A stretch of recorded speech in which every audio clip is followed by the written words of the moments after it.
పూజ చేసి దాని మీద వంట చేస్తే తినదంటే ఈవిడ. అదే నిజమైతే రైతు భూమి పూజ చేసే వరి పండిస్తున్నప్పుడు నువ్వేం తినకూడదు? మరి తినేస్తున్నావే. షాపుల్లోంచి నువ్వు బ్యాగులు తీసుకొచ్చినప్పుడు దాని మీద ఎవరి ఫోటోలు ఉంటున్నాయి? వారి ఇష్టదైవం ఫోటోలే ఉంటున్నాయి. మరి ఎలా తెచ్చుకుంటున్నావు? ఉదయం నువ్వు షాపుకి వెళ్ళి 1 కేజీ షుగర్ కావాలని అంటే ఫస్ట్ వాళ్ళు షాప్ తెరిచి ఏం చేస్తారు? తమ ఇష్టదైవానికి మొక్కి షాప్ అంతా తిప్పి మళ్ళీ తర్వాత డబ్బుల పెట్టెలో కూడా ఆ తర్వాతే కదా నీకు ఇస్తున్నారు. ఆ లెక్క ప్రకారం నువ్వు ఏ షాపులో ఏం కొనకూడదుగా. మరి ఎందుకు కొంటున్నావు? చివరికి కటింగ్ షాప్కి వెళ్తే కూడా వాడు పూజ చేయకుండా కట్ చేయట్లేదు. ఎందుకు కట్ చేయించుకుంటున్నావు? ఇలాగే ఆలోచిస్తూ పోతే నువ్వు బస్సు ఎక్కావు. బస్సు ఎక్కగానే ఖచ్చితంగా అతను ఏం చేస్తాడు? ఓ అగరొత్తి వెలిగించి పూజ చేసుకుంటాడు. ఆ తర్వాత బస్ స్టార్ట్ చేస్తాడు. ఆ లెక్క ప్రకారం నువ్వేం ఎక్కకూడదు. ట్రైన్ ని ఎవరో ఒక కేంద్ర మంత్రి వచ్చి పూజ చేసి ప్రారంభిస్తాడు ఆట. అలాగైతే నువ్వేం ఎక్కకూడదు. ఇలా ఆలోచిస్తే నువ్వు వేసుకున్న బట్టలు ఏదో ఒక షాప్ లో పూజ చేసినాక అమ్మారు. అప్పుడు నువ్వేం వేసుకోకూడదు. చూసారా?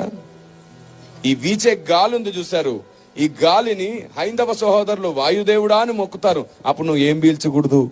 అప్పుడు కదా చచ్చూరుకుంటావు. బుద్ధి లేని లాజిక్లన్నీ పెట్టి క్రైస్తవ్యాన్ని ఇంకా వ్యతిరేకంగా శత్రువులుగా మార్చేస్తారా?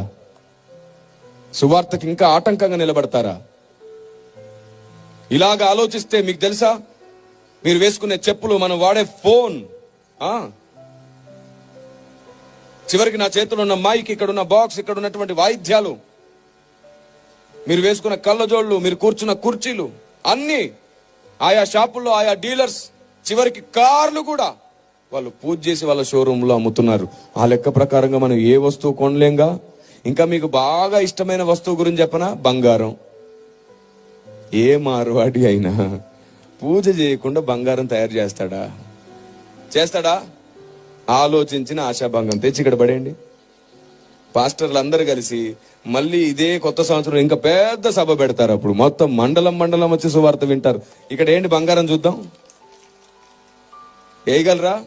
అమ్మో, ఇది నా బంగారం, పూజ చేసిన బంగారంగా. మరి ఇలా ఉంటుంది.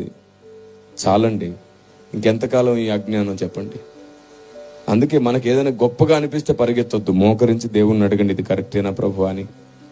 మన జ్ఞానానికి పరిధి ఉంది. ఆయన జ్ఞానం అమితమైనది.